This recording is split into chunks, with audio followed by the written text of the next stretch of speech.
دنیا میں کسی بھی قوم کے آگے بڑھنے کے لیے ضروری ہے کہ وہ اپنے ماضی سے بھی جڑی رہے اور مستقبل کے تقاضوں کے مطابق اپنے رویوں میں جدت پیدا کر کے آگے بھی بڑھتے رہے۔ مگر ہمارا المیہ یہ ہے کہ نہ تو ہماری نئی نسل کا اپنے درخشاں ماضی سے کوئی رشتہ باقی رہا اور نہ ہی انہیں ہم مستقبل کے لیے تیار کر رہے ہیں۔ انہیں ٹوئنکل ٹوئنکل اور جونی جونی یس بابا کے چکر میں ڈال کر کھوکھلا کر دیا۔ یہ خیال مجھے چند دن پہلے ترکی کی ایک مووی سلطان محمد فاتح دیکھتے ہوئے آیا کہ ہمارا ماضی، ہمارا ورثہ تو سلطان محمد فاتح جیسے حکمران ہیں جن کی زندگی تمام مسلمان نوجوانوں کے لیے مثال ہے۔ کیا آج کے معاشرے میں ہم سوچ سکتے ہیں کہ ایک 11 سال کا بچہ ایک بہترین سپہ سالار بھی تھا، مسلمانوں کا سپاہی بھی اور ایک صوبے کا گورنر بھی۔ یہ مسلمانوں کا وہ عظیم الشان دور تھا کہ جب بچہ پیدا ہوتا تو اس کی ثقافت اور نظریہ اس کو منتقل کرنا شروع کر دیا جاتا۔ جب بچہ بولتا تو وہ اپنی ثقافت اور نظریات کا علمبردار بن کر بولتا۔ لیکن افسوس کہ آج بحیثیت والدین اور استاد ہم اس ثقافت اور نظریات کو منتقل نہ کر سکے۔ لیکن افسوس کہ آج بحیثیت والدین اور استاد اس ثقافت اور نظریات کو منتقل کرنا تو دور کی بات، ہم خود بھی اس سے آگاہ نہیں۔ آئیں آج اسی ہیرو اور اس کے کارناموں کے بارے میں بات کرتے ہیں جن کو ہمارے نبی نے باکمال کہا۔ ترکی کا شہر استنبول وہ شہر ہے جو دنیا کے 3 عظیم سلطنتوں کا دارالحکومت رہا۔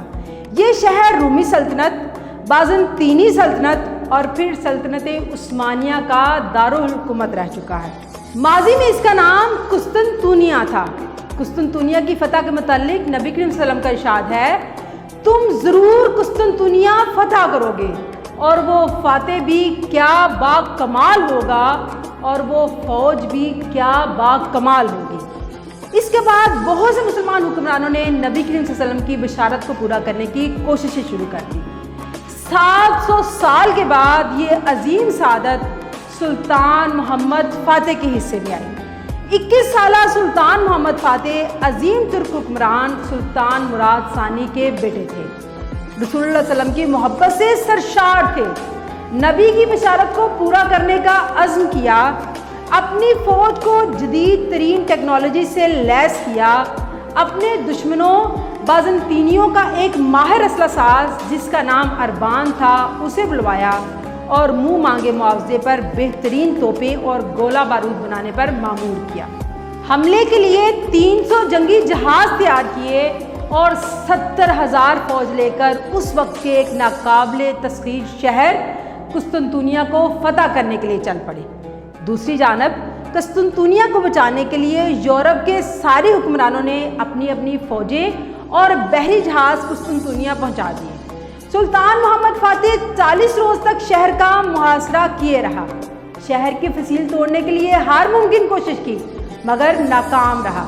ایک سرنگ کھود کر فصیل کے اندر پہنچنے کی بھی کوشش کی مگر یہ تدبیر بھی کارگر نہ ہوئی۔ سمندر کے راستے گولڈن ہارن کے اندر بحری جہاز داخل کرنے کی کوشش کی مگر کیسر قسطنطین نے گولڈن ہارن کی بندرگاہ کے دہانے پر ایک ایسی بھاری لوہے کی زنجیر باندھ دی کہ کوئی جہاز اندر داخل نہیں ہو سکتا تھا۔ سلطان کے وزیروں نے اسے مشورہ دیا کہ قسطنطنیہ کو فتح کرنا ناممکن ہے، لہٰذا بہتر یہی ہے کہ واپس چلے جائیں۔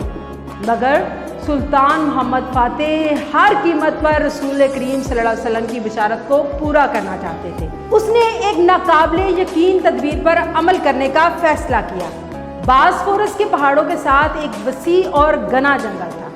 اس جنگل سے ہزاروں درختوں کو کاٹا گیا، سینکڑوں جانور ذبح کر کے ان کی چربی ان درختوں کے تنوں اور تختوں پر لگا کر خوب چکنا کیا۔ ان چربی سے چکنے کیے گئے تنوں پر بحری جہاز رکھ کر ان کو رسیوں کی مدد سے راتوں رات کھینچ کر پہاڑ پر چڑھایا گیا اور دوسری جانب قسطنطنیہ کے شہر کے ساتھ سمندر میں اتار دیا گیا۔ جب شہر والے اٹھے تو ترکوں کے بحری جہاز اپنے سامنے دیکھ کر حیران و پریشان ہو گئے اور ہمت ہار گئے۔ جب مشرق سے سورج کی پہلی کرن نمودار ہوئی